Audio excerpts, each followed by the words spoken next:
عام طور پہ جب ہم لوگوں کو صدقات و خیرات کی ترغیب دیتے ہیں تو لوگ کہتے ہیں پہلے ہمارے موٹے موٹے ضروری کام نمٹ جائیں، کچھ چیزیں ہیں، اس کے بعد انشاءاللہ ہم کیا کریں گے، پیسے جو بچ جائیں گے تو پھر ہم انشاءاللہ کسی اچھے کوئی مدرسہ بنا لیں گے، کوئی اسپتال بنا لیں گے، اچھے کام کریں گے ہم۔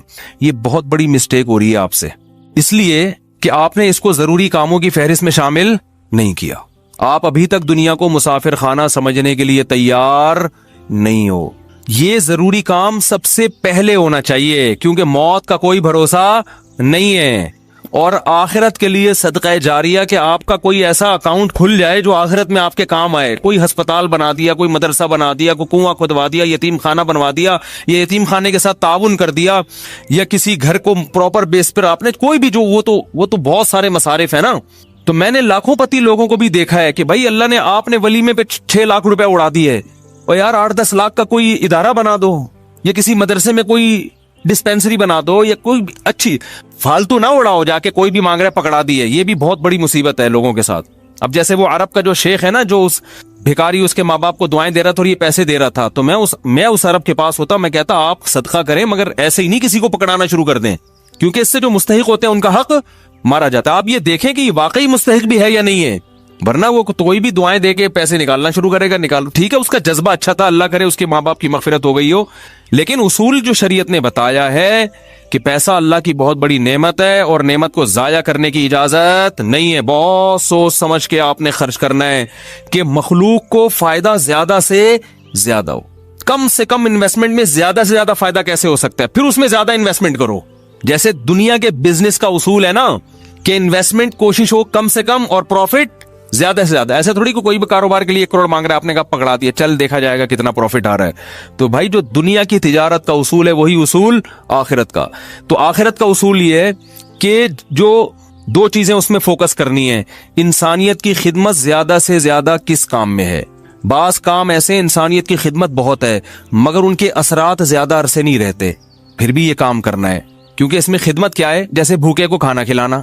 اب ایک آدمی کے پاس کھانے کے پیسے نہیں، علاج کے پیسے نہیں، وہ تو مر جائے گا بیچارہ، بھوک کی تکلیف کون برداشت کر سکتا ہے۔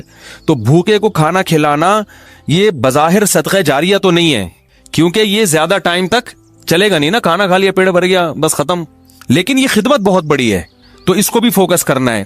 اور بعض چیزیں ایسی ہوتی ہیں کہ جس میں فوری طور پر خدمت تو بہت نہیں ہو رہی ہوتی، لیکن اس کا اثر آپ کے مرنے کے بعد بھی قائم۔ جیسے کنواں بنا دیا آپ نے، اب کنواں ایسی چیز ہے جب تک کنواں رہے گا لوگ پانی پیئیں گے، آپ کو ثواب ملتا رہے گا۔ درخت لگا دیا، مر گئے تو درخت سے کو بہت زیادہ، ایک درخت سے کیا فائدہ ہوگا، نہیں آ رہی سمجھ میں بھائی آپ نے ایک نیم کا درخت لگا دیا تو کوئی بہت تو نہیں نا، کوئی لوگ اس کو کھائیں گے تھوڑی، نہیں بھی لگاتے تو کیا ہو جاتا۔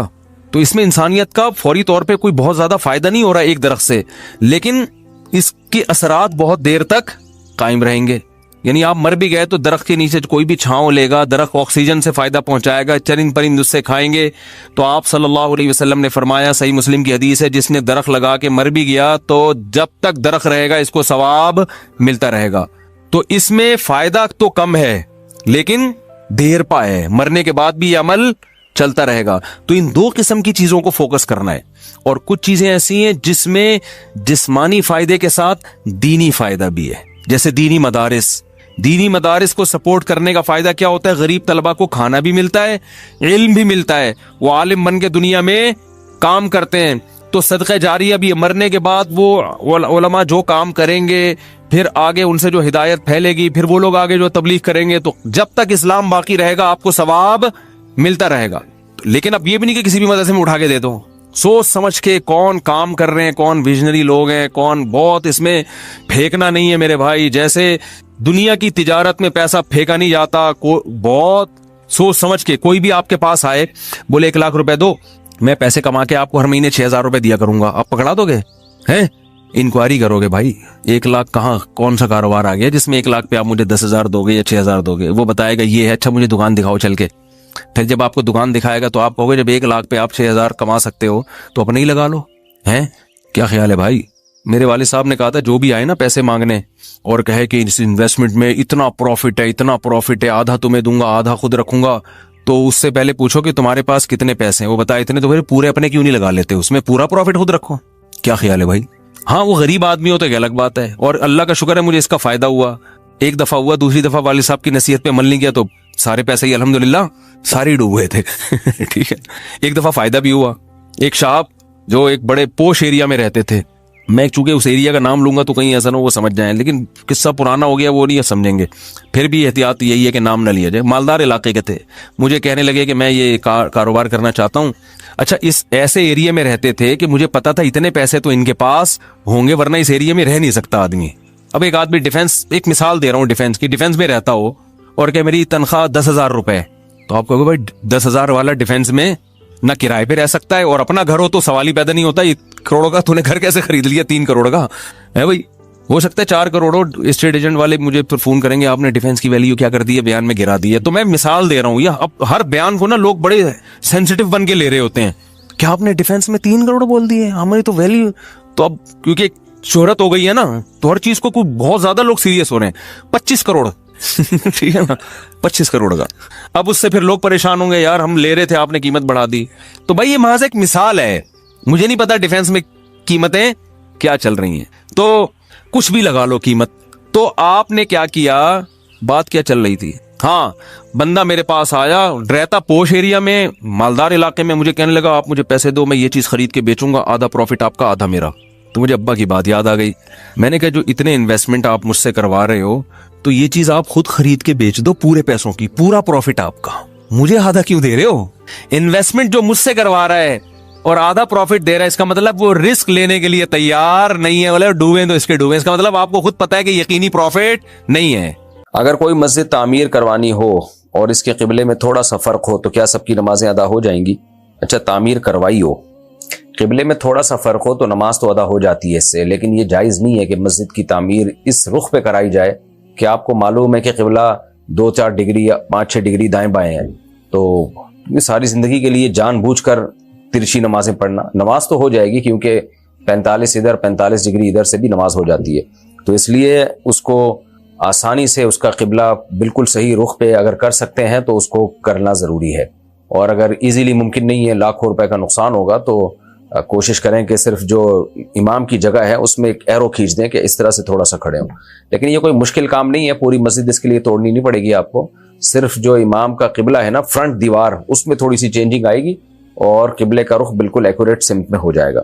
باقی 1-2 ڈگری اگر ہے, 1 یا 2-3 ڈگری ہے, پھر چھوڑ دیں اس کو. برتھ ڈے یا اینیورسری والے دن اپنے رشتہ داروں سے دعاؤں کی درخواست کرنا جائز ہوگا؟ نہیں, جائز نہیں ہے. دعا ایک عبادت والا عمل ہے, یا تو کبھی بھی دعا کی درخواست کر لیں یا ان مواقع پہ دعا کی درخواست کریں جو شریعت نے بتائے ہیں. اپنی طرف سے ایک چیز کو متعین کر لینا جس کی کوئی شریعت میں حیثیت ہی نہیں ہے, ایک بلکہ احمقانہ سا ایک کام ہے برتھ ڈے منانا. آپ کی عمر زیادہ ہو گئی ہے, قبر کے قریب ہو گئے ہیں تو آپ خوشی منا رہے ہیں, تو یہ تکلفانہ عمل ہے. اس کو کسی بھی طرح سے منانا یہ ایک بچکانہ حرکت ہے. میں حرام ناجائز نہیں کہہ رہا, لیکن بچکانہ ضرور ہے. تو اس کو دعا کے ذریعے مکرم اور معزز بنانے کی کوشش کر دینا, پھر یہ شریعت پہ زیادتی ہے. ظہر کی نماز سے پہلے اگر 4 سنتیں چھوٹ جائیں تو کیا ان کو دوبارہ پڑھنا لازم ہوگا؟ جی ہاں, اگر ظہر سے پہلے کی 4 سنتیں چھوٹ گئی ہیں تو ظہر کے بعد پڑھنا ضروری ہے. ضروری اس سینس میں کہ سنت مؤکدہ ہے, کوئی واجب نہیں ہے, لیکن تاکید ہے. جو سنت مؤکدہ نہیں پڑھتا وہ شخص قابل ملامت ہے. ہاں, کبھی کبھار رہ جائے تو ایک الگ بات ہے. تابوت میں رکھ کر میت کو دفنانا کیسا ہے؟ بلا وجہ تابوت میں رکھ کے میت کو دفنانا جائز نہیں ہے, کیونکہ ہر قوم میں میت کو دفنانے کا ایک مخصوص طریقہ ہوتا ہے, ہر مذہب میں ہوتا ہے. تو اسلام نے بھی ایک مخصوص طریقہ ہمیں بتایا ہے, اس طریقے سے آپ ہٹ نہیں سکتے. اب اگر کوئی کہے کہ اسلام نے یہ کہا ہے کہ تابوت میں نہیں دفنا سکتے, تو بھائی اسلام نے تو یہ بھی نہیں کہا کہ جلا نہیں سکتے, اسلام نے تو یہ بھی نہیں کہا کہ اس کو گدھ کے آگے نہیں ڈال سکتے. اسلام نے جب ایک مخصوص طریقہ بتا دیا تو اس کا مطلب یہی کرنا پڑے گا, اس سے ہٹنا ٹھیک نہیں ہے. ہاں, جہاں مجبوری ہو تو ایک الگ بات ہے. نارملی تابوت میں دفنانا خلاف سنت ہونے کی وجہ سے غلط ہے, لہذا جیسے مسلمانوں میں دفنانے کا رواج چلا آ رہا ہے اسی طرح سے دفنایا جائے گا. ضرورت کے حکام الگ ہیں, میں نے بتایا, جیسے ضرورت ہو تو ایک الگ بات ہے. برہان صاحب, وتر کی نماز میں اگر دعائے قنوت پڑھنا بھول جائیں تو کیا کریں؟ سجدہ سہو کریں اگر دعائے قنوت پڑھنا بھول گئے تو. اسلام 360 ایپ کے بارے میں کیا حکم ہے؟ اسلام 360 ایپ ایک لائبریری ہے, انہوں نے بہت ساری کتابوں کو جمع کر دیا ہے, اور یہ بہت بڑی ایک اسلام کی خدمت ہے کہ بہت ساری تفسیریں, بہت سارے تراجم. اب ان کا یہ دعویٰ ہے, میری ان سے پرسنل بھی ملاقات ہوئی ہے, ان کا یہ دعویٰ ہے کہ بھائی ہم نے اس بحث میں نہیں گئے کہ کس کا ترجمہ ٹھیک ہے کس کا ترجمہ غلط ہے. ایک لائبریری ہے، اس میں اچھی کتابیں بھی ہوتی ہیں، اس میں وہ کتابیں بھی ہوتی ہیں جن سے آپ کو اتفاق نہیں ہوتا. تو آپ اس لائبریری میں جا کے جو مستند علماء ہیں ان کا ترجمہ پڑھیں آپ، اور مستند علماء کی کتابوں سے آپ فائدہ اٹھائیں. انڈیا سے کسی نے پوچھا ہے رخصتی کے بعد بغیر ہم بستری کے کیا ولیمہ کر سکتے ہیں؟ جی کر سکتے ہیں. رخصتی کے بعد ولیمہ سنت ہے، رخصتی سے پہلے سنت نہیں ہے. اس میں یہ ضروری نہیں ہے کہ میاں بیوی کا ملاپ بھی ہوا ہو. ہرا گنبد نبیوں کی قبروں پر کیوں بنا ہوا ہوتا ہے؟ اس کی کیا وجہ ہے؟ اس کی کوئی وجہ نہیں ہے، بعد میں ہرا بنا دیا. نبیوں کی تو نہیں، صرف نبی صلی اللہ علیہ وسلم کی قبر اطہر مبارک پر ہے. تو باقی جو انبیاء ہیں ان کی قبروں کا یقین نہیں ہے کہ یہ وہ پیغمبر اس میں دفن بھی ہیں یا نہیں ہیں. 100% یقینی طور پر صرف نبی صلی اللہ علیہ وسلم کی قبر مبارک محفوظ ہے. باقی امکانات کے درجے میں کہا جاتا ہے کہ یہ فلاں پیغمبر کی قبر ہے، یہ فلاں پیغمبر کی قبر ہے. تو لیکن یہ کوئی سنت سے ثابت نہیں ہے. وہ ہرا تھا تو لوگ نے ہرا کر دیا، یعنی ہرا کو مقدس سمجھ لیا. گنبد تو تھا ہی نہیں جب نبی صلی اللہ علیہ وسلم کو آپ کے جسد اطہر کے ساتھ زمین میں دفن کیا گیا، تو اس وقت تو کوئی گنبد نہیں تھا. اور بہت عرصے کے بعد جا کے یہ گنبد بنائے، اور سیدہ عائشہ رضی اللہ تعالی عنہا کے حجرے میں آپ دفن تھے. تو قبروں پہ گنبد بنانا یا اس کو ہرے کو سنت سمجھنا یہ ٹھیک عمل نہیں ہے، بدعت عمل ہے.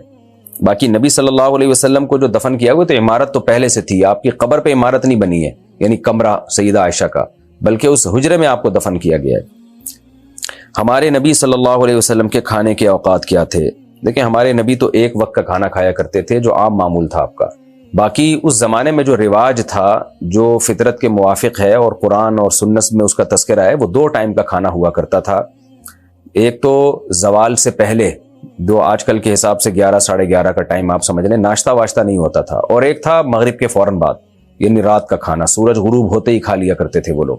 یہ 2 کھانے تھے جو صدیوں سے اسلامی دنیا میں یہی 2 چلے آئے ہیں. اور آج بھی جو پسماندہ علاقے ہیں، گاؤں دیہات ہیں، جو جدید تہذیب سے انگریزوں سے متاثر نہیں ہے، نہ انگریزوں نے وہاں قدم رکھے، آج بھی وہاں 2 ہی کھانے ہیں. میرے شیخ حضرت مفتی رشید احمد صاحب رحمہ اللہ تعالیٰ فرمایا کرتے تھے، ہم نے ہندوستان میں 3 کھانے سنے بھی نہیں تھے انگریز کے. ہمارے باپ دادا بتاتے ہیں کہ انگریز کے آنے سے پہلے کوئی جانتا بھی نہیں تھا کہ 3 کھانے ہوتے ہیں. حتیٰ کہ قدیم عربی میں ناشتے کا لفظ بھی نہیں ہے. بعض لوگوں نے میرے اس بیان پہ بڑا اعتراض کیا کہ مفتی صاحب کو تو عربی کہیں نہیں پتا، عربی میں تو ناشتے کو فطور کہتے ہیں. بھائی وہ جدید عربی ہے، میں قدیم عربی کی بات کر رہا ہوں. تو قدیم عربی میں ناشتے کا لفظ ہی نہیں ہے. تو یہ انگریزوں کے قدم جب سے ہندوستان میں جمے ہیں اور وہ ان کا جو سسٹم ہماری سوسائٹی میں پھیلا ہے، تو پھر ناشتہ بھی آیا، ڈبل روٹیاں بھی آئیں، فارمی مرغیاں بھی آئیں، فارمی انڈے بھی آئے، برگر بھی آئے، پیزے بھی آئے. حتیٰ کہ کیفین جسے پی کے لوگوں نے جو ہے نا ڈپریشن کے مریض بن گئے ہیں، نہ ملے تو پاگل ہو جاتے ہیں. کافی، یہ سب چیزیں گوروں نے ہی متعارف کروائی ہیں. کولڈ ڈرنک، یہ مسلمانوں کا ان چیزوں سے کوئی تعلق نہیں تھا. تو انگریز نے جہاں بھی قدم رکھے ہیں نا کچھ وہ کر کے گیا حساب کتاب اپنا. اور آج پھر کافی کے فضائل پر آپ چینلوں پہ دیکھیں، کافی جگر کو متحرک کرتی ہے، کافی ہارٹ بیٹ کے لیے، ہارٹ اٹیک سے بچاتی ہے، پتہ نہیں کیا کیا فضول چیزیں کافی کے بارے میں ڈال دی ہیں. کچھ نہ کچھ فائدے تو چرس میں بھی ہوتے ہیں. تو کافی میں بہت زیادہ کیفین ہوتی ہے، وہ آپ کو اس کے ایڈکٹ ہو جاتے ہیں آپ. اس سے جو بدن میں چستی آتی ہے یا بلڈ کا سرکولیشن بڑھتا ہے، وہ وقتی ہے، وہ نیچرل نہیں ہے. وہ ایسے ہے جیسے ہمارے حضرت مثال دیا کرتے تھے، جب گدھا جو ہے چلتے چلتے تھک جائے تو ایک چابک لگاتے ہیں نا اس کے، یا گھوڑے کو ایک چابک لگاتے ہیں، کیسا اچھلتا ہے وہ. تو انسانی باڈی کام کرتے کرتے تھک جاتی ہے، تو اس کا حل یہ ہے کہ سو جاؤ بھائی آرام سے. جب اٹھو گے، جیسے دیکھیں بچہ جب سو کے اٹھتا ہے کیسا اچھلتا کودتا پدکتا، تو کوئی کافی تھوڑی پی ہوتی ہے اس نے. ایکٹیو ہوتا ہے کیونکہ آرام بہت اچھے طریقے سے، گہری نیند لی ہوتی ہے. تو اب نیچر سے ہم ہٹ گئے ہیں، بغاوت کر لی ہم نے، گہری نیند لیتے نہیں ہیں، موبائل پہ لگے رہتے ہیں. تو پھر یہی چیزوں سے دھکے دے کے اپنے آپ کو چلا رہے ہوتے ہیں، کافی سے اور سگریٹ سے اور چرس سے. تو یہ کافی بھی کی مثال بھی ایسے ہی ہے. تو اس لیے یوٹیوب کی دنیا میں جو یوٹیوب پہ ڈاکٹروں نے جو اس کے فضائل ڈالے ہوئے ہیں، ان سے کبھی متاثر نہ ہو، کیونکہ نیچر سے کبھی بھی نہ لڑیں. تو تھکاوٹ کا علاج یہ ہے کہ سو جائیں اور پھر اٹھ جائیں جب نیند پوری ہو جائے. تو کافی سے جو ایکٹیونیس ہوتی ہے، باڈی میں ایکٹیونیس آتی ہے، وقتی ہے. اور پھر آج آدھا کپ پیتے تھے تو کل 1 کپ پینا پڑے گا، پھر اس کی مقدار آپ کو بڑھانی پڑے گی، یوز ٹو ہوتے چلے جائیں گے آپ. اس لیے جو بہت زیادہ ماہر ہوتے ہیں نا ڈاکٹرز، جو دماغ کے امراض کے بہت زیادہ ماہر ہیں، میں ان ڈاکٹروں کی بات کر رہا ہوں، وہ چائے کو بھی پروموٹ نہیں کرتے، وہ کافی کو بھی پروموٹ نہیں کرتے. چائے میں کم درجے کی کیفین ہے تو اس لیے اس کا نقصان بہت کم ہے، بہت کم درجے کی کیفین ہے، لیکن کافی میں زیادہ ہے. اور پھر تمباکو سگریٹ میں نیکوٹین ہے جو اس سے بھی اوپر کی چیز ہے. خیر یہ کہیں اور نکل گیا میں. تو کہنے کا مقصد یہ ہے کہ آپ کافی پئیں لیکن یہ نہ اس کے فضائل نہ سنایا کریں. چائے بھی پئیں, کافی بھی پئیں, فضائل نہ سنایا کریں, صحت کے لیے یہ چیزیں اچھی نہیں ہیں. تو 2 ٹائم کا کھانا ہے جو ہمیں نبی صلی اللہ علیہ وسلم کی سیرت میں ملتا ہے. آپ دیکھیں اس وقت بھی کسی پیغمبر نے نہیں کوئی ایسی چیز لی ہے جو باڈی کو وقتی طور پر ایکٹیو کر دیتی ہو. تو انبیاء کی جو زندگی ہے کھانے پینے میں وہ رہتی دنیا کے انسانوں کے لیے بہترین نمونہ ہے اس میں. تو اس لیے صحابہ کرام کا جو کھانے کے معمول تھا وہ زوال سے پہلے کھایا کرتے تھے, پھر کچھ دیر آرام کیا کرتے تھے, جس کو قیلولہ کہا جاتا ہے. حدیث میں آتا ہے قیلو فإن الشیطان لا یقیل, قیلولہ کیا کرو, دوپہر کھانے کے بعد تھوڑی دیر آرام کیا کرو. شیطان آرام نہیں کرتا, وہ گدھے کی طرح جو ہے نا اپنے کام میں لگا ہی رہتا ہے. دیکھ لو شیطان کو ہر وقت بہکانے میں لگا رہتا ہے, یہ نہیں کہ تھوڑی دیر پہ ریسٹ کر لے. تو انسان ریسٹ کرتا ہے تو اس کا دماغ فریش ہو جاتا ہے. تو یہ ہے نیچرل طریقہ باڈی کو, دماغ کو فریش کرنے کا, کہ دوپہر جب آپ نے کھانا کھایا تو آپ تھوڑا آرام کر لیں اور پھر رات کو کھانا کھائیں. ہم تو کھاتے ہی رہتے ہیں 24 گھنٹے, اور ڈاکٹروں نے لگایا اس دھندے پہ کہ ناشتہ بہت ضروری ہے. تو ناشتے کرا کے لوگوں کی توندیں بڑھ گئی ہیں, پھر دوپہر کھاتے ہیں, پھر شام کو کھاتے ہیں, پھر رات کو الگ کھاتے ہیں. اب شکر ہے کچھ میڈیکل سائنس میں جو ماہر ڈاکٹر ہیں وہ آ رہے ہیں اسی طرف کہ نہیں بھائی اتنا کھانا انسان کے لیے نقصان دہ ہے, فاسٹنگ ہونی چاہیے, 2 کھانوں میں وقفہ ہونا چاہیے. چلو دیر آئے درست آئے. اگر گھر میں اکیلے نماز پڑھ رہے ہوں تو ایسے لباس میں نماز پڑھ سکتے ہیں جس میں گھٹنے کھلے ہوئے ہوں؟ نہیں جی, گھر میں بند کمرے میں اندھیرا کر کے بھی نماز پڑھ رہے ہوں تو آپ کو پورا پراپر ڈریس پہننا پڑے گا, گھٹنے ڈھانپنے پڑیں گے. قبرستان جا کر سورہ یاسین پڑھنا کیسا ہے؟ بھائی سورہ یاسین جہاں چاہیں بیٹھ کے پڑھیں, اس کے لیے اسپیشل قبرستان جانا جائز نہیں ہے, کیونکہ قبرستان عبادت کی جگہ نہیں ہے, عبادت کی جگہ مسجد ہے یا گھر. تو قبرستان تو عبرت کے لیے جائیں. تو ویسے ہی قبرستان چلے گئے آخرت کی یاد تازہ کرنے کے لیے, وہاں بیٹھ کے فالتو باتیں کرنے سے بہتر ہے کہ سورہ یاسین پڑھ لی جائے, کوئی سورت پڑھ لی جائے تو وہ ٹھیک ہے. اسپیشل سورہ یاسین پڑھنے کے لیے جانا یہ بدعت عمل ہے. تو گئے اور دعائیں مانگ لی میت کے لیے, سورہ یاسین پڑھ لی, وہ ٹھیک ہے. یعنی گئے تو زیارت کے لیے تھے لیکن وہاں فالتو ٹائم ضائع کرنے سے بہتر ہے کوئی اچھا کام کر لیں. اگر کسی عورت کے بچے آپریشن سے ہی ہوتے ہوں تو وہ کیا بچے روک سکتی ہے؟ دیکھیں یقینی طور پر یعنی اس طرح سے بچے روکنا کہ رحم ہی آپریشن کر کے نکال دیا جائے, یہ حرام ناجائز ہے, کیونکہ تغییر خلق اللہ ہے. ہمیں اپنی باڈی میں ایسی کانٹ چھانٹ کی اجازت نہیں ہے کہ کوئی پارٹ ہی اڑا دیا جائے کہ اس میں قوت تولید ہی ختم ہو جائے. تو اس لیے وہ مانع حمل تدبیریں جو عارضی تدبیریں ہوتی ہیں وہ اختیار کریں.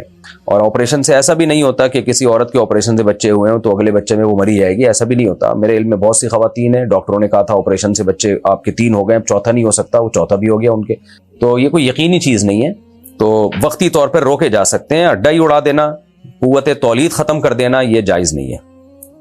اگر لڑکی عالمہ ہو تو کیا اس کا شوہر بھی عالم ہونا چاہیے؟ لڑکی اگر عالمہ ہے اور صرف روایتی عالمہ نہ ہو, پراپر عالمہ ہو, یعنی اس کو قرآن و سنت میں, عربی زبان میں اور عربی گرامر میں, عربی ادب میں, اور پھر اس کے ساتھ تفسیر میں, حدیث میں, فقہ میں بھرپور مہارت ہو. آج کل جو بنات سے لڑکیاں فارغ ہو رہی ہیں وہ ایسے ہی ہیں جیسے لڑکے فارغ ہو رہے ہیں, تو فارغ ہی ہو رہے ہوتے ہیں. پڑھائی والے تو بہت کم رہ گئے. آج کل مدرسوں میں بھی ہم دیکھ رہے ہیں کہ ٹک ٹاک پہ ہی لگے رہتے ہیں لڑکے. جیسے یونیورسٹیوں میں حال خراب ہے تو مدرسے بھی اب اسی طرف جانا شروع ہو گئے, کیونکہ بچوں کے ہاتھ میں آ گیا اینڈرائڈ موبائل اور لگے رہتے ہیں وہ ٹک ٹاک پہ. تو وہ محنت کرنے والے طلبہ جو دن رات محنت کیا کرتے تھے آہستہ آہستہ شارٹ ہوتے جا رہے ہیں. تو علمی لحاظ سے انحطاط ہو رہا ہے. تو لڑکیوں کے مدارس میں بھی ایسے ہی. تو اگر کوئی واقعتاً عالمہ ہو, یعنی صرف ڈگری نہ ہو, صحیح پراپر عالمہ بنی ہو, تو پھر غیر عالم اس کا کفو اور ہم پلہ نہیں ہو سکتا. اس لیے پھر بلا شدید ضرورت کے اس کا نکاح غیر عالم سے نہ کیا جائے, کیونکہ یہ غیر کفو میں نکاح ہوگا. ہاں اس کا نکاح اگر عالم سے کیا جائے تو وہاں بھی یہ شرط ہے کہ وہ عالم صرف سرٹیفکیٹ کی حد تک عالم نہ ہو, وہ بھی پھر پراپر عالم ہو, با عمل ہو. ہمارے شیخ حضرت مفتی رشید احمد صاحب فرمایا کرتے تھے جو عالم با عمل نہیں ہے نا وہ عالم ہے ہی نہیں, اس پہ علماء کے فضائل ہی فٹ نہیں ہوتے.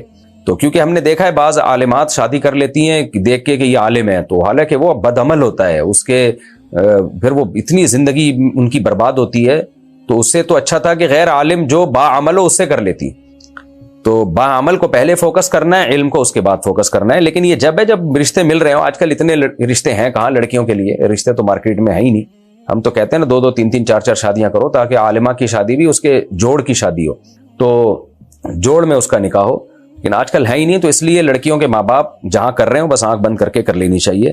ایسا نہ ہو کہ عالم کے چکر میں جو بیچارہ غیر عالم ہے اس سے بھی جائیں, پھر جب عمریں زیادہ ہو جاتی ہیں تو کوئی بھی نہیں کر رہا ہوتا. پھر ماسک لگا کر نماز پڑھنا جائز ہے؟ مکروہ ہے، منہ کھول کے نماز پڑھنا چاہیے. ہاں کوئی مجبوری ہو، ضرورت ہو تو ہے الگ بات ہے. رشتہ دار اگر سعودی بینک میں نوکری کرتا ہو تو اس کے گھر دعوت میں جا سکتے ہیں، اگر نہیں جائیں گے تو بہت ناراض ہوگا. لا طاعت لمخلوق فی معصیت الخالق، اللہ کو ناراض کر کے مخلوق کو خوش کرنا جائز نہیں ہے، شریعت کی ایک باؤنڈری ہے. تو اگر سعودی بینک میں جاب کرتے ہیں، اور جاب بھی، اس جاب کی نیچر بھی یہی ہے کہ وہ کچھ سود میں کسی نہ کسی طریقے سے انوالو ہیں. ایک تو جاب ہوتا ہے چوکیدار ہے سعودی بینک میں، وہ تو صرف ایک حفاظت کر رہا ہے، اس کا سود سے کوئی لینا دینا نہیں ہے. مالوں کی حفاظت کرنا تو بہرحال ضروری ہے جو لوگوں کی امانتیں پڑی ہوئی ہیں، یا کوئی الیکٹریشین ہے آ کے بجلی کا کام ٹھیک کر کے چلا جاتا ہے، تو اس کی جاب تو حلال ہے. لیکن سود میں انوالومنٹ ہے، جیسے مینیجر ہے وہ تو پورے سسٹم کو دیکھ رہا ہے نا، یا جو ہے وہ اکاؤنٹ کھولنے کے لیے جو وہاں ملازمین بیٹھے ہوئے ہیں وہ بھی سود میں تعاون کر رہے ہیں آپ کے ساتھ، تو ایسے شخص کی جاب حرام ہے، یعنی اس کی جو آمدن آئے گی وہ جائز نہیں ہے.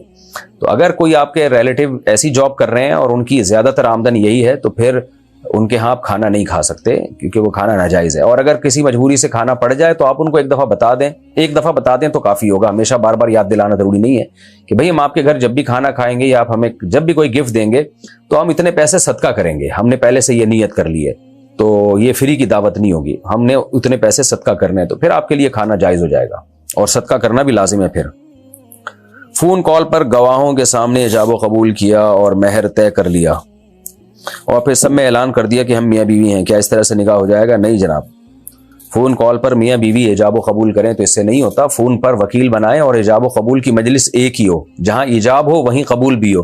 تو اگر دلہن موجود نہیں ہے تو دلہن کے وکیل موجود ہوں اس مجلس میں، وہ قبول کریں دلہن کی طرف سے. اور اگر دلہن موجود ہے، دلہا موجود نہیں ہے، تو پھر دلہا کا وکیل ایجاب کرے اور وہاں سے دلہن کے وکیل قبول کریں. یعنی ایجاب و قبول کی مجلس میں فزیکلی دولہا دلہن کا یا ان کے وکیلوں کا ہونا ضروری ہے، موجود ہونا. بعد میں اعلان کرنے سے کچھ نہیں ہوتا. میری موبائل کی دکان ہے، اگر کسی موبائل کی قیمت 8,000 ہو لیکن میں ادھار پر اسے 10,000 میں دوں تو کیا یہ جائز ہے؟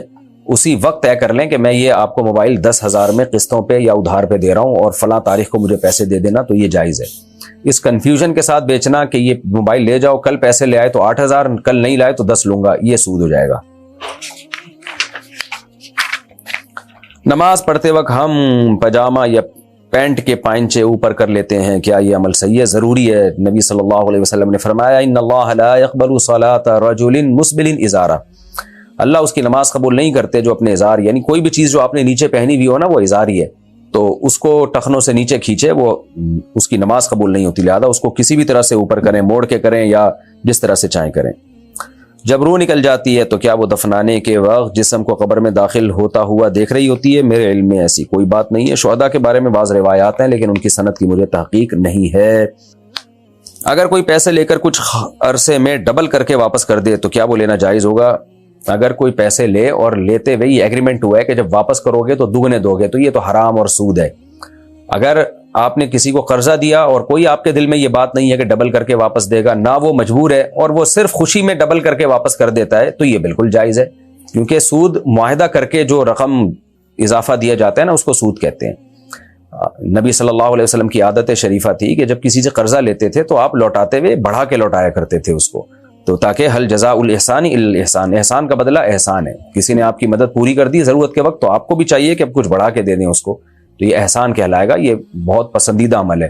آج بڑھا کے دینا تو دور کی بات ہے، جتنی رقم لی تھی کم بخت اتنی بھی نہیں دے رہے ہوتے، اس میں رلا دیتے ہیں. میرے 4 بچے ہیں، میرے شوہر میرے جیٹھ کے بیٹے کو ہمارے گھر میں رکھنے کا کہہ رہے ہیں. اس نے میرا دودھ پیا ہوا ہے لیکن میں رکھنے سے منع کر رہی ہوں کیونکہ پھر سارے بچے مل کر مجھے بہت ستاتے ہیں. کیا میں گنہگار ہوں گی؟ نہیں جی، گنہگار نہیں ہوں گی. جیٹھ کا بچہ ہے، جیٹھ پالے، جس کا بچہ ہے وہ پالے. آپ کیوں؟ اچھی بات ہے پال لیں تو، لیکن اگر مشکل ہو رہی ہے تو شوہر کے لیے پھر یہ ٹھیک نہیں ہے. یا تو آپ کے نہ ہوتے تو چلو، 4 بچے ہیں ماشاءاللہ، تو شوہر کو چاہیے اپنے گھر کے ماحول کو خراب نہ کرے. باقی کیا مجبوری کیا ہے یہ جب تک میرے سامنے نہیں آئے گی تو میں پوری بات نہیں کر سکتا، لیکن نارملی تو ٹھیک نہیں ہے. ویسے بھی جیٹھ کے بچے سے تو آپ کا پردہ ہوگا، وہ جب بڑا ہو جائے گا تو آپ پر لازم ہوگا کہ آپ اس سے پردہ کریں، کیونکہ جیٹھ سے بھی پردہ ہے تو اس کے بچوں سے بھی پردہ ہے. وہ آپ کے شوہر کا بھتیجا ہے، آپ کا بھتیجا نہیں ہے، ویسے بھی وہ نامحرم ہے آپ کے لیے. اور آپ کے 4 بچوں میں اگر بچیاں بھی ہیں تو جیٹھ کا بچہ تو ان بچیوں کے لیے بھی نامحرم ہے، پھر پردے کے بھی مسائل کھڑے ہوں گے. کون سے وقت میں دعا سب سے زیادہ قبول ہوتی ہے؟ بہت سارے اوقات ہیں، لیکن قرآن و سنت سے ہمیں پتہ چلتا ہے کہ سب سے زیادہ دعا کی قبولیت تہجد کے آخری وقت میں.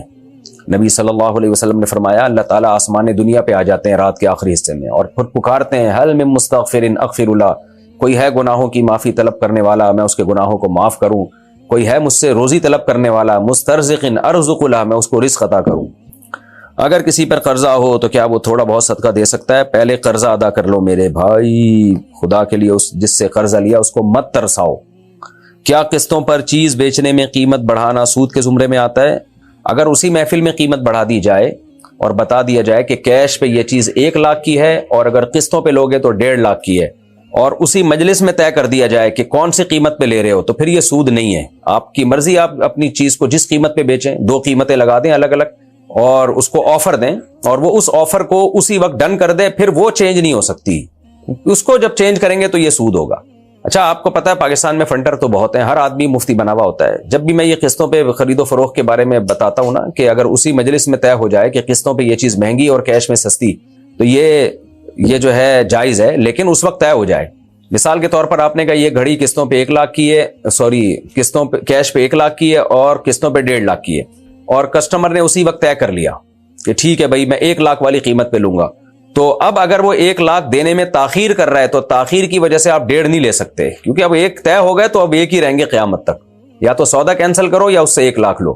اب وہ لیٹ پہ لیٹ کیے چلا جا رہا ہے تو آپ پیسے نہیں بڑھا سکتے، ہاں اس کو ٹارچر کریں، تھانے میں رپورٹ کریں، پولیس اس کے پیچھے بھیجے، اب وہ 1 کے 1.5 نہیں ہوں گے، حالانکہ وہ دیر سے ہی رہا ہے، لیکن جو قیمت طے ہو گئی وہ ہو گئی۔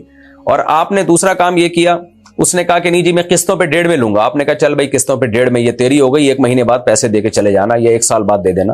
اب وہ اگر پہلے لے آئے اور کہے کہ یار میں لے تو یہ قسطوں پہ رہا تھا 1.5 لاکھ میں، لیکن میرا ارادہ بدل گیا ہے، یار تو ایسا کر یہ 1 لاکھ پکڑ اور بس باقی قسط مجھے معاف کر دے، تو یہ بھی جائز نہیں ہے، خوب سمجھ لو، کیونکہ جو 1.5 طے ہو گئے اب وہ ہو گئے، اب اس میں کمی بیشی نہیں ہو سکتی۔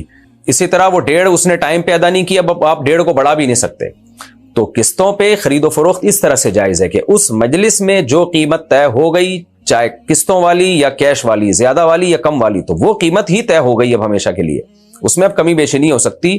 ہاں سودا کینسل کر دیں، پھر جو چاہے کرتے رہیں۔ تو اب میں نے جب یہ بیان کیا، اور سب جتنے بھی پوری دنیا میں مفتیان کرام ہیں، میں اکیلا نہیں، وہ سب اسی طرح ہی بتاتے ہیں کہ یہ جائز ہے، تو ہمارے پاکستان میں جتنے فنٹر اور مفتیان کرام پڑے ہوئے ہیں نا، اتنی دنیا میں ہول سیل کے حساب سے کہیں بھی نہیں ہے۔ ہر آدمی جس کو کچھ نہیں آتا وہ مفتی تو ہے۔ اتنے نیگیٹو کمنٹس لوگوں کے کہ یہ مولویوں نے سود کو حرام حلال کر دیا، دیکھو قسطوں کا کاروبار بھی تو وہی ہے، کان ادھر سے پکڑو ادھر سے پکڑو۔ تو بھائی صاحب تھوڑی سی بھی جس میں سینس ہوگی نا، یا فقہ کو اور قرآن و سنت کو اس نے پڑھا ہوا ہوگا، تو وہ کبھی بھی قسطوں کے بزنس کو حرام نہیں کہہ سکتا۔ اس کی وجہ یہ ہے کہ یہی اعتراض تو مشرکین مکہ کو تھا نبی صلی اللہ علیہ وسلم پہ، کہ آپ نے سود کو حرام کر دیا، تو قسطوں کا کاروبار بھی تو سود ہی ہے۔ اور وہ کہتے تھے جب ہم کیش پہ کوئی چیز بیچتے ہیں تو سستی ہوتی ہے، ادھار پہ بیچتے ہیں تو وہ مہنگی ہوتی ہے، تو سود میں بھی تو یہی ہوتا ہے۔ تو اللہ نے فرمایا کہ دونوں میں فرق ہے۔ احل اللہ البیع، یہ جو البیع میں الف لام عہد کا، یہ جو مخصوص بیع ہے نا، یعنی یہ جو قسطوں کا کاروبار، یہ اللہ کی طرف سے حلال ہے۔ وحرم الربا، اور سود حرام ہے۔ تو یہ سود نہیں ہے، سود یہ ہوتا ہے کہ پیمنٹ طے ہو گئی تو پھر آپ لیٹ ہونے کی وجہ سے قیمت بڑھائے چلے جا رہے ہیں، یہ ہے سود۔ یا یہ کہ آپ نے کسی کو کوئی چیز نہیں بیچی ہے، کیش اماؤنٹ کے بدلے میں آپ کیش اماؤنٹ اضافہ کر کے لے رہے ہیں، یہ سود ہے۔ سود کی 2 قسمیں ہوتی ہیں، ربا النسا، ربا الفضل۔ تو اس لیے پراپر وے میں جب تک علم حاصل نہ کیا جائے نا، تو اس وقت تک فتویٰ دینے کی آپ کو اجازت نہیں ہوتی، چاہے آپ کتنے بڑے اسکالر بن جائیں۔ تو 2 قسمیں سود، ربا النسا جس کو حدیث نے حرام، جس کو قرآن نے حرام کیا، قرضے پہ سود لینا، اور ایک ربا الفضل، 2 جنس کی چیزوں میں اضافہ کر کے بیچا جائے جو مخصوص شرائط کے ساتھ، تو اس میں بھی سود ہوتا ہے۔ تو اس کے علاوہ سود نہیں ہے، آپ کو دیکھنے میں وہ سود لگتا ہے لیکن وہ شریعت کی نظر میں سود نہیں ہے۔ تو اس لیے فنٹر نہ بنا کریں اور علماء پہ اعتراض کر کے جو ہے وہ باتیں شروع کر دینا۔ اسی وجہ سے یہ جو نئے اسکالرز آ رہے ہیں نا، جنہوں نے کچھ ٹوٹے پھوٹے علم حاصل کر لیا ہوتا ہے قرآن و سنت کا، یہ بہت خطرناک ثابت ہوتے ہیں۔ ایک عام آدمی جس کو علم ہی نہیں پتا، وہ تو علماء سے رابطہ کر لیتا ہے، لیکن ادھورا علم حاصل کیا اور آپ جو آپ کی فیلڈ نہیں ہے آپ اس میں بھی گھسنا شروع ہو گئے، اس سے بہت زیادہ امت کو نقصان پہنچتا ہے۔ یا ایسا یہ نیم حکیم خطرہ جان، یا تو پراپر وے میں حکمت کا علم حاصل کیا ہوتا، پراپر وے میں علم حاصل کیا نہیں، کچھ ادرک کے فضائل، کچھ لہسن کے فضائل اور ٹماٹر کے فضائل یاد کر لیے، اب وہ ہر شخص پہ تھوپے جا رہے ہیں۔ وہ ایک صاحب نے لہسن کھا کھا کے بیچارے کا منہ جو ہے نا رونق ختم ہو گئی اس کی، اس نے کہیں یوٹیوب پہ کسی حکیم صاحب کو دیکھ لیا کہ لہسن کھانے سے جو ہے نا یہ فائدے ہوتے ہیں، وہ لہسن کھایا اس کا خون جلنا شروع ہو گیا، تو پھر کسی نے بتایا مر جائے گا بھائی تو نیم حکیم خطرہ جان، نیم مفتی خطرہ ایمان۔ اچھا بھائی، کیا مرد اپنی بیوی کو مہر معاف کرنے پر مجبور کر سکتا ہے؟ نہیں بھائی، یہ تو قرآن میں بہت سخت منع ہے. وَآتُوا النِّسَاءَ صَدُقَاتِهِنَّ نِحْلًا، سورہ نساء میں، کہ عورتوں کو ان کا مہر دل کی خوشی سے دیا کرو، اور اگر وہ معاف کرتی ہیں تو اللہ نے جہاں بھی معافی کی بات کی ہے وہاں طبنا کا لفظ، دل کی خوشی سے. فَإِن طِبْنَ لَكُمْ، اگر وہ دل کی خوشی سے معاف کر دیں تو مجبور کر کے مہر معاف کرنے پر مجبور کرنا بالکل حرام ناجائز ہے. کیا زبردستی لی گئی خلا شرعی طور پر نافذ ہو جاتی ہے؟ یک طرفہ خلا پر تو میں بہت دفعہ بول چکا ہوں، یہ جو آج کل عدالتوں میں یک طرفہ خلا چل رہا ہے یہ بالکل ناجائز ہے، اس کی کوئی حیثیت نہیں ہے. ہاں، عورت گواہوں سے شوہر کا ظالم ہونا ثابت کر دے، اور مطلق ظلم نہیں، اتنے درجے کا ظلم جو تنسیخ نکاح کی وجہ بن سکتا ہو. یعنی بعض مظالم ایسے ہیں کہ جیسے بیسک نان نفقہ ہی نہیں دے رہا وہ، یا نکاح کر کے غائب ہو گیا ہے، بیوی کو پوچھتا ہی نہیں ہے. ایسے بھی لوگ ہیں نکاح کیا اور باہر ملک چلے گئے، 2-3 سال پتہ ہی نہیں کدھر گیا ہے بھائی تو ایسی کوئی ریزن ہو تو پھر یا نامرد ہے، شادی ہوئی پتہ چلا تو اس کو تو بالکل ہی نامرد ہے، اس کا علاج بھی نہیں ہو سکتا. تو یا علاج ہو سکتا ہے لیکن کم وقت علاج کرتا ہی نہیں ہے. تو ایسی جو معقول ریزن ہوگی، تو اور بھی بہت کچھ ریزن ہیں جو کتابوں میں لکھی ہوئی ہیں، تو ایسی ریزن کو عورت ثابت کرے کہ بھائی یہ ریزن پائی جاتی ہے، یا شوہر خود اقرار کر لے. اقرار نہیں کرتا تو عورت گواہ پیش کرے، اور پھر عدالت اس بیس پہ یا تو پہلے تو حکم دے گی شوہر کو طلاق دو، نہیں دیتا تو عدالت نکاح ختم کر سکتی ہے. تو یہاں تو نکاح ختم ہو جائے گا، چاہے خلا کے نام دیا جائے یا تنسیخ نکاح کا نام دیا جائے. لیکن جو نارمل ایک سیٹ اپ چل رہا ہے، جنرل مشرف نے اپنے لیے ایک عذاب کھڑا کر دیا کہ عدالتوں کو پابند کر دیا کہ جو بھی عورت آئے گی آپ نے اس کو بس خلا کی ڈگری پکڑانی ہے. تو یہ خلا نہیں ہوتا، یہ زنا ہے، کچھ بھی نہیں اس کی حیثیت.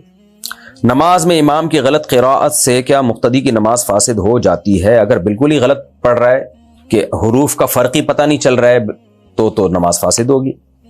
لیکن تھوڑی بہت تجوید میں اگر گڑبڑ ہو بھی رہی ہے لیکن الفاظ سمجھ میں آ رہے ہیں تو اگرچہ ایسے امام کے لیے نماز پڑھانا جائز نہیں ہے کیونکہ قراءت سیکھنا فرض ہے، لیکن بہرحال نماز ادا ہو جائے گی.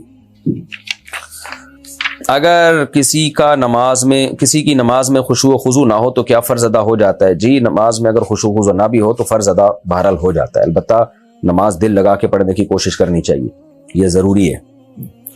اگر نماز میں شک ہو کہ 2 رکعتیں ہوئی ہیں یا 3 تو کیا کرنا چاہیے؟ 4 رکعت والی نماز میں بہت دفعہ یہ ہوتا ہے کہ آدمی حیران ہوتا ہے یہ 3 ہوئی ہیں یا چوتھی پڑھی ہے میں نے. تو اگر کبھی کبھار ایسا ہوا ہے، آپ کا حافظہ ایسا تیز ہے کہ بہت ہی کم ایسا ہوا ہے، تو احتیاط اسی میں دوبارہ نماز پڑھ لیں. لیکن اگر یہ ہوتا رہتا ہے اور اکثر ہوتا ہی رہتا ہے، یہ آج کل اتنی مصروفیات ہیں کہ اکثر ہو ہی جاتا ہے، تو پھر حدیث میں اس کا حل بتایا گیا ہے کہ وہ یہ سمجھے کہ یہ 3 ہے. یعنی یہ اس صورت میں جب کہیں بھی غالب گمان نہ ہو، ورنہ جس طرف زیادہ ذہن جا رہا ہے اتنی پڑھ لے. لیکن بعض دفعہ پتہ ہی نہیں چل رہا ہوتا کہ کتنی رکعتیں ہوئی ہیں، نہ ادھر ذہن جا رہا ہے نہ ادھر ذہن جا رہا ہے، تو پھر وہ یوں سمجھے کہ میں نے 3 ہی پڑھی ہیں. لیکن اس بات کا امکان بھی ہے کہ چوتھی ہو، تو تیسری رکعت کے بعد وہ قعدہ کرے گا اور اس میں اتحیات پڑھے گا، درود شریف اور دعا نہیں پڑھے گا. اتحیات پڑھ کے وہ کھڑا ہو جائے گا.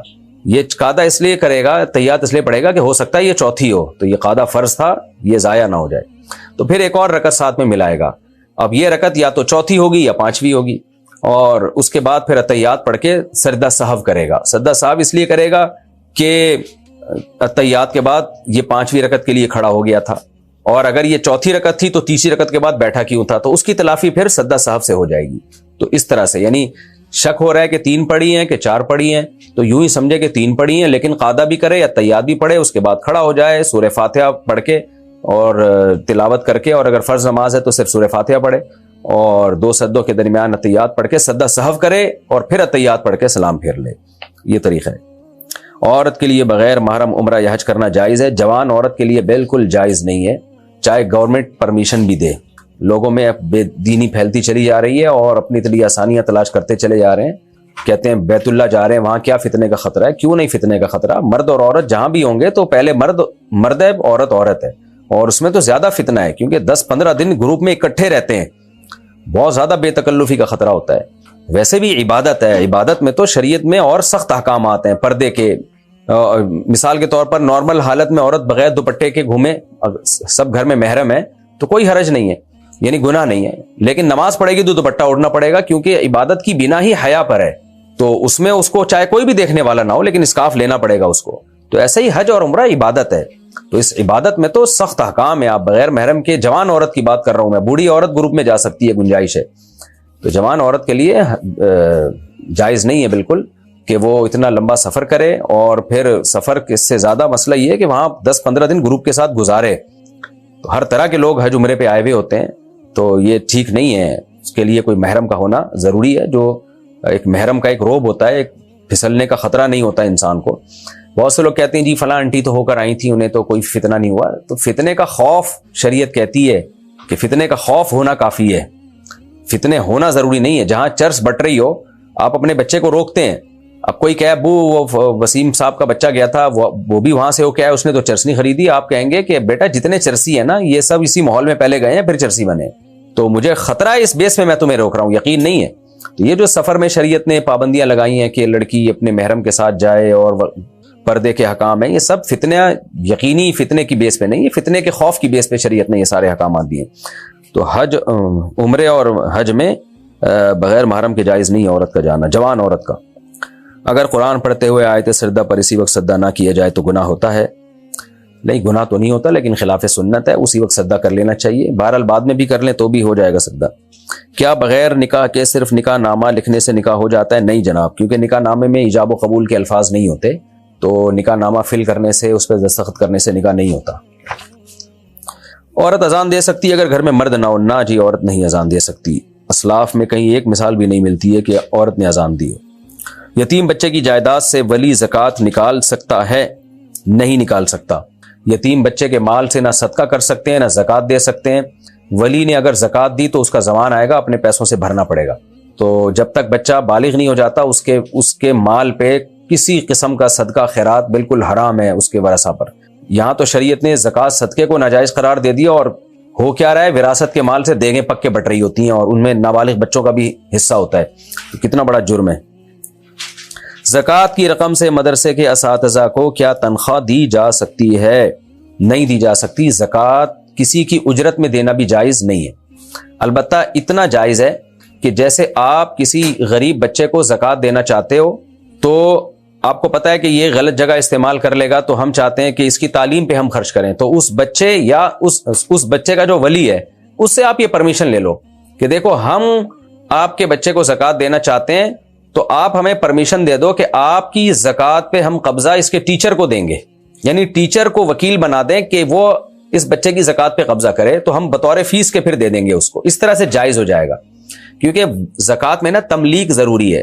تملیک کا مطلب کیا؟ غریب یا اس کا ولی، کیونکہ نابالغ بچہ تو یعنی اس کے تو سارے حکام اس کے ولی کی طرف متوجہ ہوتے ہیں، اس کی طرف سے اس کا ولی جو ہے وہ زکوٰۃ پہ قبضہ کرے گا. تو اب وہ خود کر لے یا کسی کو نمائندہ بنا لے. جیسے میں جمشید کو کوئی زکوٰۃ دینا چاہتا ہوں تو میں کہتا ہوں یار تو اپنا کوئی بندہ بھیج دے تو میں اس کو دے دوں گا. تو جمشید کہا ٹھیک ہے میری طرف سے ستار بھائی آ رہے ہیں ان کو پکڑا دو آپ، تو یہ زکوٰۃ ادا ہو جائے گی، کیونکہ وکیل کو دینا موکل ہی کو دینا ہے. تو ایسے ہی ٹیچر کو بھی دی جا سکتی ہے کہ آپ کہیں بھائی ہم آپ کو زکوٰۃ دینا چاہتے ہیں لیکن آپ کے ہاتھ میں دینے کے بجائے آپ کے ٹیچر کو ہم دے دیں گے. تو وہ پرمیشن دے دے بچے کا متولی کہ ٹھیک ہے اس کے ٹیچر کو دے دو، تو ہم نے بھی لے کے ٹیچر ہی کو دینی ہے تو تم ڈائریکٹ ٹیچر کو دے دو، تو پھر زکوٰۃ ادا ہو جائے گی. تو بعض مدارس میں یہی تدبیر اختیار کی جاتی ہے کہ جو زکوٰۃ کے مستحق طلبہ ہیں ان سے اجازت لی جاتی ہے کہ جو زکوٰۃ کی رقمیں آئیں گی آپ ہمیں پرمیشن دیں کہ ہم آپ کی طرف سے آپ کی فیس کی مد میں آپ کے ٹیچروں کو ہم دیں گے. تو طلبہ اجازت دے دیتے ہیں کہ ٹھیک ہے جی وہ ہم پہ ہی خرچ ہو رہا ہے، یعنی کیونکہ وہ ہماری طرف سے وہ ٹیچر وکیل بن کے اس پہ قبضہ کریں گے، تو اس طرح سے پھر ادا ہو جائے گی. عورت کو طلاق کے بعد شوہر کا نام استعمال کرنا جائز ہے؟ نہیں بھائی، شوہر کا نام کیوں استعمال کرے؟ جب رشتہ ختم ہو گیا تو بس. یہ تو غیرت اور حمیت کے بھی خلاف ہے. جب ایک نامحرم ہے تو آپ اس کا نام کیوں یوز کر رہی ہو؟ نئے والے شوہر کو تکلیف بھی ہوگی اس سے کہ ابھی بھی جمشید لگایا ہوا ہے نام کے ساتھ. تو نابالغ بچے کی کمائی پر کیا زکوٰۃ واجب ہے؟ نہیں جی، کوئی نابالغ بچے کی کمائی سے صرف نابالغ بچے ہی پہ خرچ کیا جا سکتا ہے، کسی پہ بھی خرچ نہیں کیا جا سکتا، اور زکوٰۃ صدقہ نہیں نکالا جا سکتا اس سے. فدیے کی رقم سے قرض دار کا قرض چکایا جا سکتا ہے؟ فدیے کی رقم سے جی قرض دار کا قرض چکایا جا سکتا ہے، لیکن وہی بات ہے کہ اس کی پرمیشن سے. اس کو کہا جائے کہ ہم آپ کو کچھ رقم دینا چاہتے ہیں، تو ڈائریکٹ آپ کو دینے کے بجائے اس کو دے دیں جس کا آپ نے قرضہ ادا کرنا ہے. تو وہ پرمیشن دے گا تو پھر ادا ہو جائے گا، کیونکہ جو پھر رقم لے گا وہ اس کی طرف سے وکیل بن جائے گا. عورت مسجد میں واعظ و نصیحت دے سکتی ہے اگر خواتین کا کوئی الگ کمرہ ہو اور ان کی آواز بھی باہر نہ جاتی ہو تو پھر وہ، اور علم بھی کامل ہو عورت کے پاس، تو پھر وہ دے سکتی ہے خواتین میں. کیا حدیث سے قرآن پر نسخ ثابت ہوتا ہے؟ جی، حدیث کے لیے مشہور یا متواتر ہونا ضروری ہے، اس سے قرآن منسوخ ہو سکتا ہے، لیکن خبر واحد سے قرآن منسوخ نہیں ہو سکتا۔ اختلافی مسئلہ ہے، امام شافعی کے نزدیک تو ہو سکتا ہے، اسی طرح امام احمد بن حنبل کے نزدیک بھی ہو سکتا ہے، لیکن احناف کے نزدیک جو خبر واحد ہے، چاہے وہ بخاری مسلم ہی کیوں نہ ہو، اس سے قرآن منسوخ نہیں ہو سکتا۔ اس کے لیے اتنا ہی تواتر کا ہونا ضروری ہے، یا اس کے قریب قریب تواتر، جتنا قرآن کی آیات میں تواتر ہے۔ تو خبر واحد سے قرآن منسوخ نہیں ہو سکتا، متواتر یا مشہور سے ہو سکتا ہے۔ اب متواتر مشہور کسے کہتے ہیں، اس پر پھر کبھی اور وقت میں بیان میں کئی بار اس پہ کر چکا ہوں۔ اگر نماز میں نیت زبان سے کی جائے تو بدعت ہے، بدعت تو نہیں ہے، لیکن اس کو سنت سمجھا جائے تو بدعت ہے۔ لیکن نیت دل کا نام ہے، تو دل میں ہی کرنی چاہیے۔ اسلاف سے ہمیں نہیں ملتا کہ نمازوں میں زبان سے بھی وہ نیت کرتے ہو۔ البتہ علماء نے وہمی لوگوں کے لیے لکھا ہے، بعض لوگ پھر ان کا قرار ہی نہیں ہوتا، وہ سوچتے ہی رہتے ہیں پتہ نہیں کون سی نماز ہے، تو ان کو وہم سے بچنے کے لیے بول دیا گیا منہ سے بول دو، تاکہ تمہیں اطمینان ہو جائے کہ کون سی پڑھ رہا ہوں، کیونکہ وہم کے مریض بہت خطرناک ہوتے ہیں، تو اس لیے اس کو ایسے لوگوں کے لیے مستحسن قرار دیا گیا ہے، ورنہ سنت یہی ہے کہ آپ نماز کی نیت صرف دل میں کریں۔ کیا غسل جنابت کے بغیر روزہ قبول ہوتا ہے؟ جی ہو جاتا ہے۔ بعض دفعہ سحری کا ٹائم کم ہوتا ہے، آپ نے غسل بھی کرنا ہے، غسل کریں گے تو سحری کا ٹائم نکل جائے گا، تو کوئی بات نہیں، آپ سحری کھا لیں۔ غسل کا تعلق تو نماز سے، نماز سے پہلے آپ غسل کر لیں۔ خواب میں آنے والے حکم پر عمل کرنا لازم ہے؟ نہیں جناب، شریعت کے احکام قرآن اور سنت سے ثابت ہوتے ہیں، خوابوں سے ثابت نہیں ہوتے۔ خوابوں کی تعبیریں ہوتی ہیں جو علماء سے پوچھی جائیں گی۔ اگر شوہر نے بیوی کو کہا تم میرے لیے حرام ہو تو کیا طلاق ہو گئی؟ جی، اس زمانے میں حرام کا لفظ طلاق کے معنی میں ہی استعمال ہوتا ہے، کوئی اور معنی میں استعمال ہی نہیں ہوتا، لہذا اب یہ صریح لفظ بن چکا ہے۔ نبی کے دور میں تو حرام کا لفظ مختلف معنی میں استعمال ہوتا تھا، لیکن آج حرام کا لفظ طلاقی کے معنی میں استعمال ہوتا ہے۔ تو کوئی بیوی کو کہہ دے تم مجھ پر حرام ہو گئی ہو یا میرے لیے حرام ہو گئی ہو، تو اس سے ایک طلاق بائن واقع ہو جائے گی۔ بائن کا مطلب طلاق ایک ہوگی لیکن نکاح ختم ہو جائے گا اس سے۔ عورت حالت حیض میں مسجد حرام میں جا سکتی ہے؟ نہیں جا سکتی۔ اگر طلاق رجی دی گئی ہو اور عدت کے دوران بیوی نے دوسرا نکاح کر لیا تو کیا ہوگا؟ عدت کے دوران طلاق بائن بھی ہو، 3 طلاقیں بھی ہو، تو عدت کے دوران نکاح نہیں ہوتا، وہ کالعدم نکاح ہوگا۔ تو اگر شوہر نے رجی طلاق دی ہے تو عدت کے دوران بیوی نے کہیں نکاح کر لیا، اس کی کوئی حیثیت نہیں ہے اس نکاح کی۔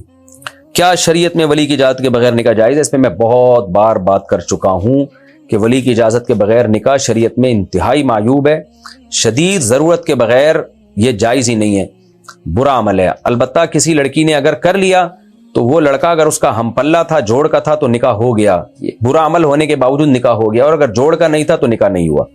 لیکن یہ ولی کی اجازت کے بغیر نکاح وہیں ایسی جگہ پہ ہی کرنے کی اجازت دی جائے گی جہاں باپ ظالم ہو، نارمل حالات میں یہ ٹھیک نہیں ہے، باپ بھی بھائی بھی یہ سب ظالم ہو۔ کیا قرآن مجید پر قسم کھانا جائز ہے؟ اگر قرآن کی قسم اٹھائی ہے کسی نے تو وہ اللہ ہی کی قسم کہلائے گی، کیونکہ اللہ کا کلام ہے، اللہ کی صفت ہے۔ لیکن قرآن پہ جو ہاتھ رکھوا کے قسمیں اٹھائی جا رہی ہوتی ہیں یہ کچھ اضافہ ہے، اس کا ہمیں کوئی ثبوت نہیں ملتا اسلاف سے، تو اس لیے اس کو ترک کر دینا چاہیے۔